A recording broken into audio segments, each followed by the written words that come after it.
Right. Good morning, everyone, and thank you all for joining us today. Thanks for also joining this HerHCAI series.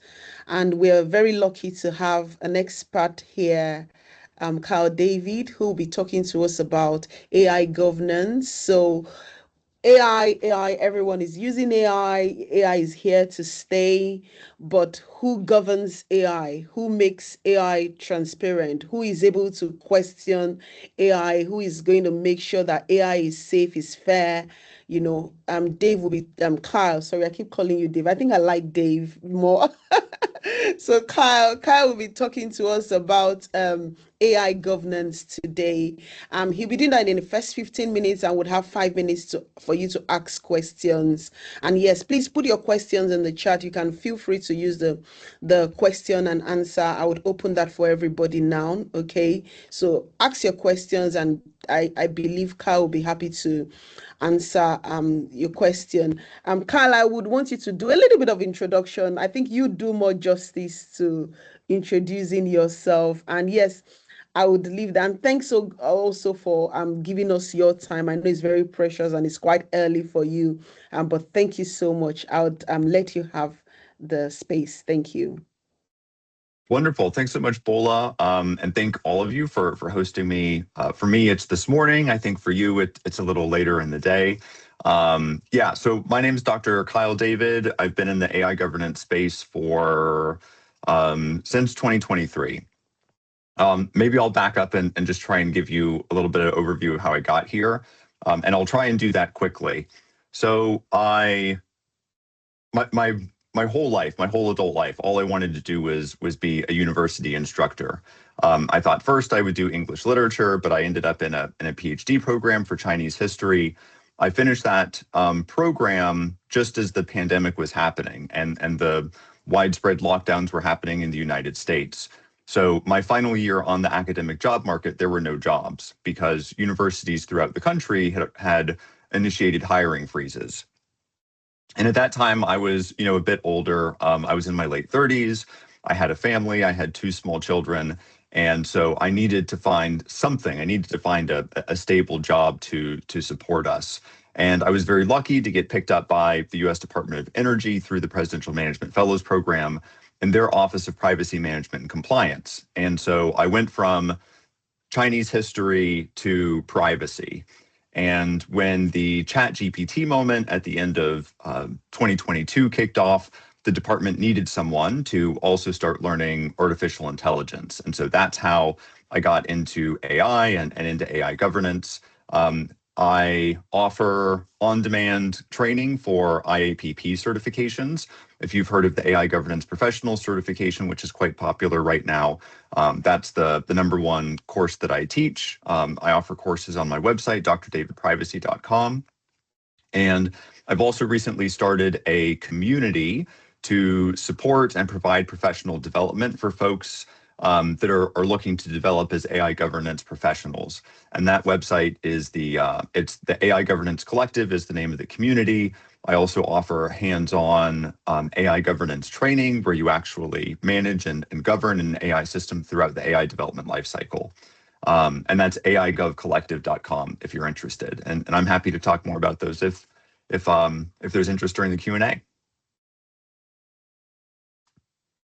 Do you want me to launch into the presentation? Okay, all right, great. So I should be able to share my screen here. Give me just a second.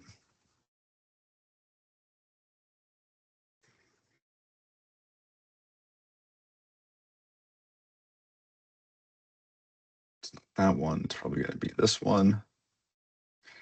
There we go. All right, can I get a thumbs up or Bola, could you confirm that you all can see my screen here? Yes, I can see your screen now. Yes. Perfect. Thank you. Okay. So to be fully transparent, I wanted to test out Copilot for creating a slide deck. I'd never done that before. I usually create all of my own manually. And it did an okay job. It used the color palette that I gave it, which was great. But there are a few slides here you'll see that I wasn't quite happy with, but the content is all mine, the presentation not so much. So I can't take any effort or any credit for the design. So what I'd like to talk about, hopefully in, maybe just about 5 or 10 minutes, and then reserve the rest of the time for questions, is the imperative of AI governance. So as Bola was saying just a moment ago, why is it important that organizations that are developing and deploying AI, why is it not just important, why is it we should really think necessary that they have an AI governance program? And there are a few things to that effect that I'd like to talk about. First, I just want to define what AI governance is. So AI governance is the rules, the policies, and processes that we use to develop AI throughout the AI development lifecycle and to help organizations manage risk. And I'm going to talk about some concrete examples of real-world harms which demonstrate the need for AI governance professionals in just a moment. But when people often ask me, in an elevator, what is AI governance? I just say it's risk management for AI. Risk management, not just for the systems, for the organizations, and then for impacted stakeholders. So these could be, the folks who are being affected by the AI decisions, for example. And it really matters now more than ever because, as you likely know, everyone is looking to learn AI to help make them more efficient. Organizations are looking at deploying artificial intelligence to make their organizations more efficient, and just to streamline processes, to modernize efforts and so forth. And so with everyone learning AI, it's really important that there's not only a foundational AI literacy, which I'll talk about in just a moment, but that there's a dedicated risk management function for the organization as well. And so what are some examples of some real world harms and liability? And you've likely heard of a lot of this. So organizations are being held liable for their deployment of artificial intelligence.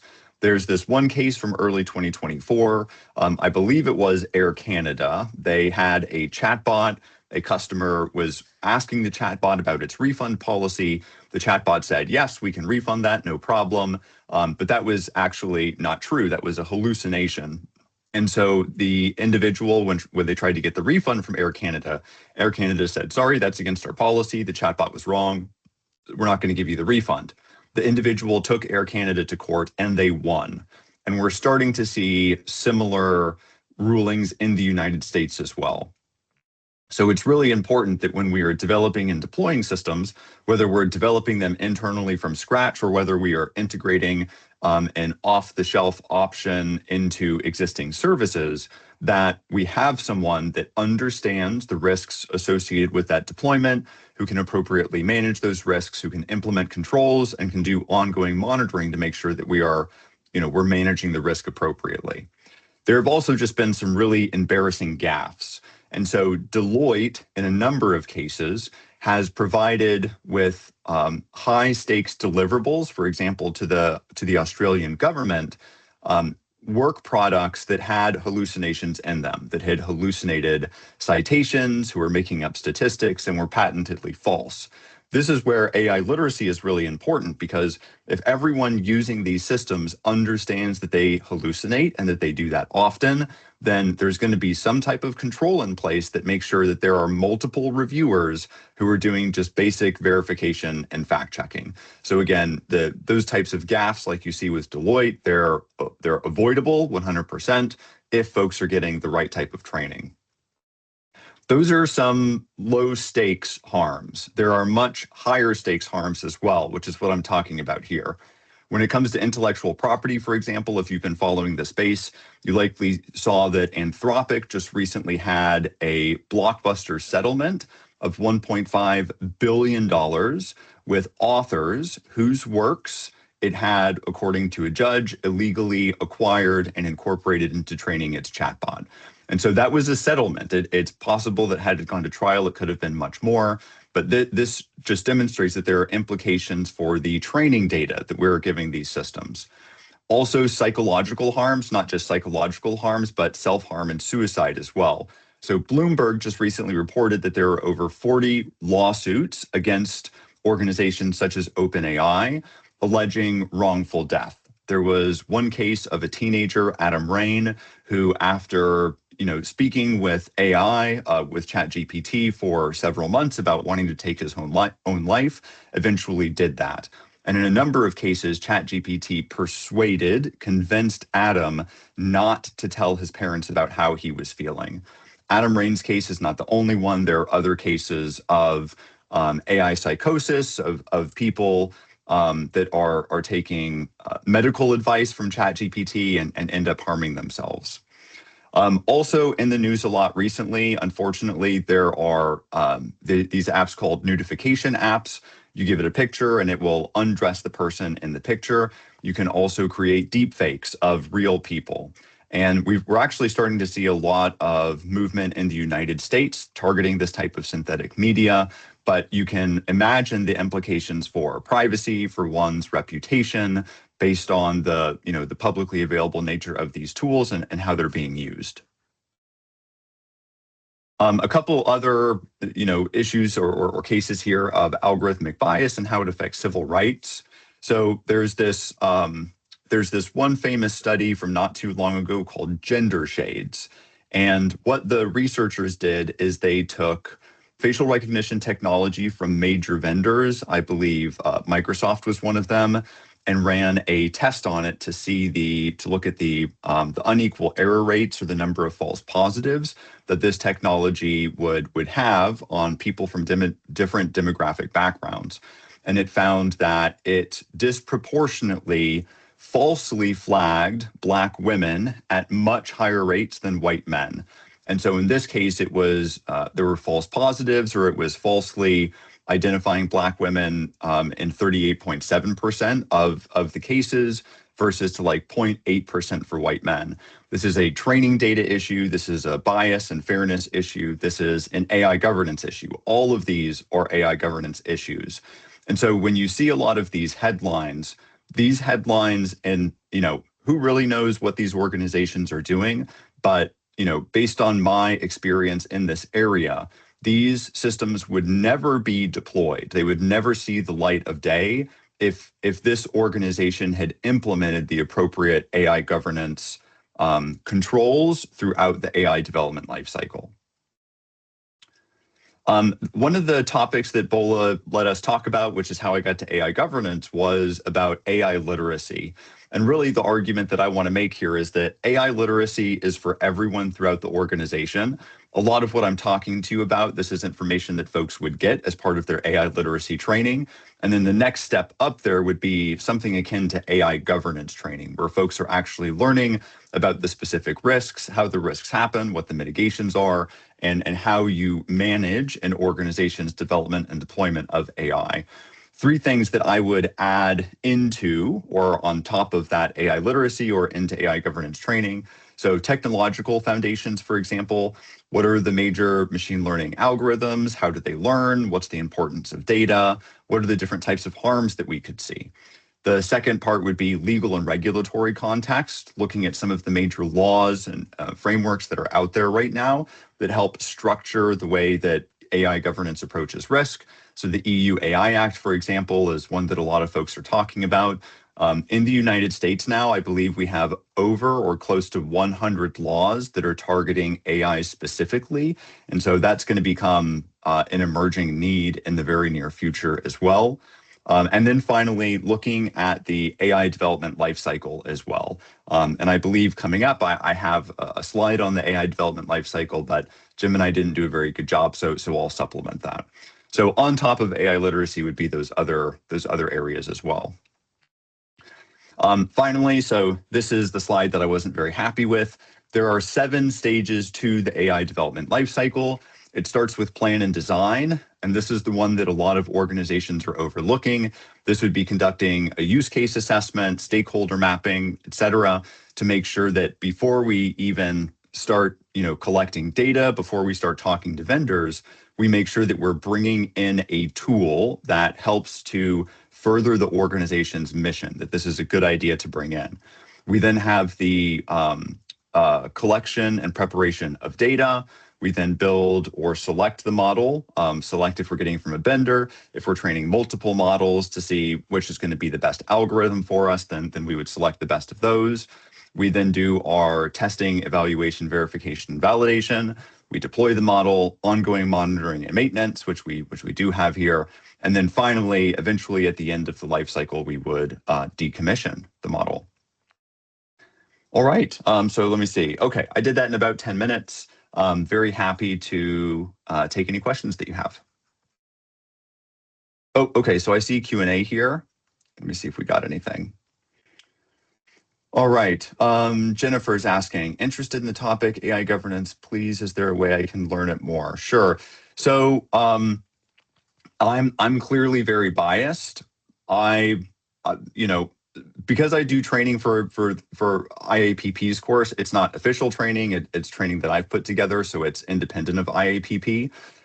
That's the curriculum that I'm most familiar with. I've been teaching that going on, so started in 2024, it's been more than 2 years now. If you look up the name of the certification, it's the AI Governance Professional or AIGP certification. There are a number of different training options. You don't have to go with my training, but if you're interested, I'll put my my website in the chat here, drdavidprivacy.com. You can learn more about the AIGP or AI Governance Professional certification. There are like a handful of books out there as well. I haven't read any of them, and so I can't make any other recommendations, unfortunately. All right. Okay. And then Joe asking for. So I'm going to provide the website for the AI Governance Collective, which is the community that I run for AI governance professionals. There's on both of the websites, there's a little introduction so that you video introduction, so you can learn more about, you know, what the websites are about and the objectives there. All right. I think I only saw 2 questions. Yeah, there were just 2 questions. Thank you so much, Carl, for that amazing session. But I have a question. So and of course, you're the expert. So coming from an expert point of view, who should be responsible when AI makes a harmful decision? I mean, first and foremost, it should be the organization, right? So I guess there are really 2. There are other questions there that we need to answer first. So how is the harm actually made? Was this a foreseeable risk that the organization could have implemented controls and prevented? Or is this something novel that's more like a zero-day exploit in cybersecurity that, you know, perhaps the organization had done its due diligence, had implemented the appropriate controls, and a malicious actor was able to somehow misuse the system? In that case, I would assign less blame to the organization and more to the malicious actor.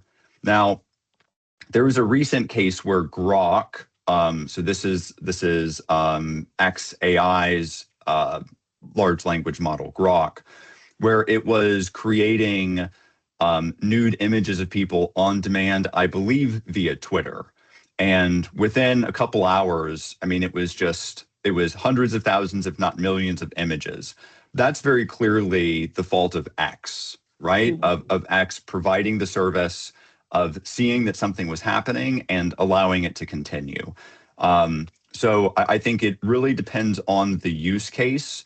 But if you look at the EU AI Act, for example, we have this supply chain of different actors, beginning with the provider and then the deployer, and then, you know, all the way down the line. That we don't have a user in the EU AI Act, but, you know, that's a potential party as well. So that's how I would look at it. You know, was this foreseeable? Was the organization required to have some controls in place that they didn't? Was there some type of neglect there on the part of the organization? Or is this, you know, a unique case that a skilled malicious actor was able to exploit, and then based on the circumstances, you know, assign blame somewhere there? Yeah, thank you for that. And actually, your last slide, which was on the AI life cycle, using those kind of tools earlier on in the design process, will sort of help you foresee or, try to think of potential harms that the AI system might have earlier on. Thank you so much for answering the question. Thank you so much for this session. And thanks to everybody for joining. Is there any question? Because in the absence of no question, we're going to allow Kyle to go and enjoy the rest of his day. He's probably going to go back to bed. Well, yeah, thank you for that informative session. You can all catch this up on YouTube. Okay, Jennifer is raising her hands. Jennifer, I'm going to try and unmute you 1 second. I do see she has a question in the chat asking about are there strong laws in place across Africa that control the misuse of AI?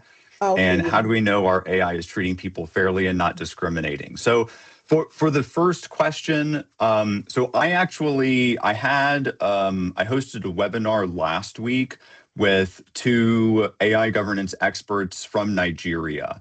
And it's available on my YouTube channel. So if you go onto YouTube and you search up AI governance in Africa, it'll probably be one of the top videos there.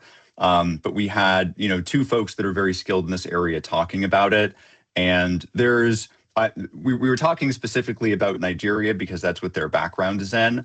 I know there are some strategies and frameworks in place. Nigeria also has a very strong data protection law, which helps to govern AI to some extent.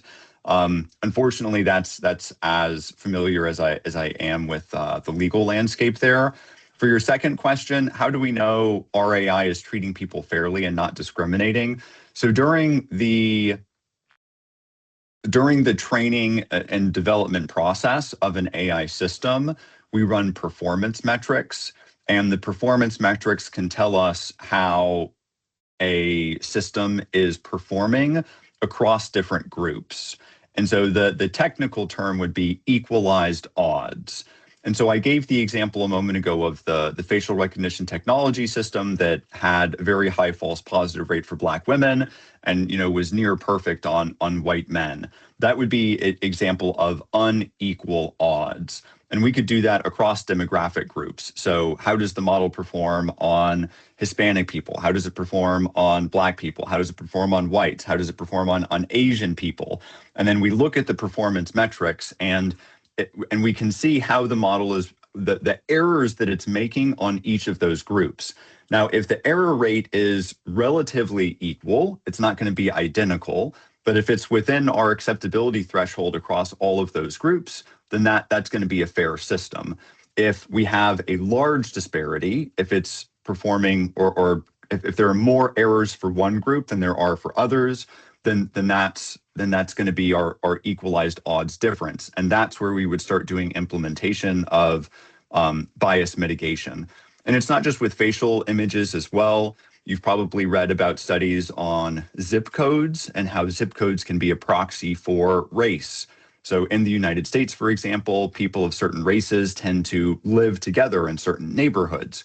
So if you have a data set and you strip out race and you strip out gender, but you have zip code, then with zip code, you can guess with a high degree of probability that person's race. And so a model can inherit bias from the data, for example, from the zip code. And so there are a number of bias mitigation techniques that you can do with the data and that you can do with the model to help minimize the error across demographic groups. But this is a pretty well-known problem, and there are processes, there are tools in place to help machine learning engineers implement and do bias mitigation to maybe not correct it 100%, but to minimize bias in the systems. And that's what an auditor or a regulator would look for, is when they're testing a system and they see that there are unequal error rates, they would ask, okay, well, how did you mitigate bias in the data? What types of tests did you run? And again, no system is going to be perfect, but they want to see, again, something similar to due diligence, right? That you identified, you discussed, and you to the best of your ability, you tried to mitigate the problem. I have no problem talking, so thank you for the question. Thank you so much, Carl. She also wanted to have your YouTube channel. I don't know if you could put that in the chat. Oh, sure. please. Yeah. Yes. Thank Yep. you. I can pull that up right now. Give me just 1 second. Thank you. You're very welcome.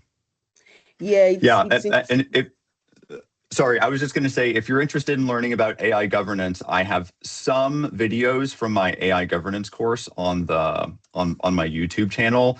It's just a small sample, and a lot of them are out of date because that course, it updates annually.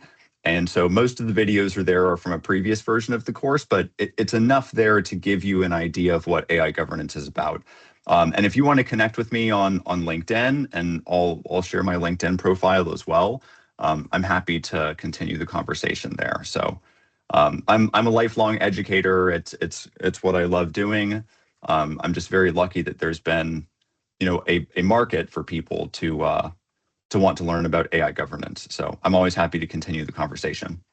absolutely. Thank you so much. It's very good to have you. Thanks for that insightful session. I believe Thank you, everyone Bola. is taking away something, and of course, there's something triggered inside of you, on using AI and governance. So thank you. I'm not going to keep you anymore. Thank you everyone for joining, and we're going to end the session for today. And I'll see you all next week. And we're going to be having another amazing expert, of course, sharing some thoughts with us. So thank you so much, Carl. And yes.